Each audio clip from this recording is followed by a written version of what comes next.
Deuteronomium 32 vers 20, en hy het gesê, ek wil my aangesig vir hulle verberg, ek wil sien wat hulle einde sal wees, want 'n heeltemal verkeerde geslag is hulle, kinders in wie geen trou is nie.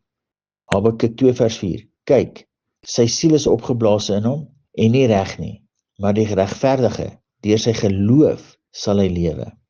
In die hele Ou Testament word na die tipe geloof van Hebreërs 11 vers 1 net 2 keer verwys, naamlik daardie Godsoort geloof in die geestelike dinge van 'n geesgod deur wie en in wie alle dinge ontstaan het. Deuteronomium 32 vers 20 en Habakuk 2 vers 4.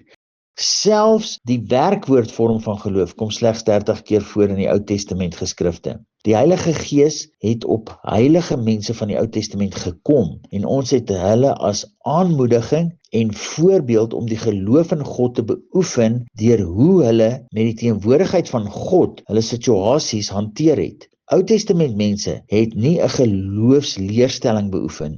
Nee, hulle het deur die aandoening van die Heilige Gees opgetree. Maar na die kruisiging van Jesus, die woord wat vlees geword het, beoefen ons almal eers die eerste beginsels van geloof wat in verhouding met Vader God moet groei na volwasse geloof van God in ons om sy wil te doen.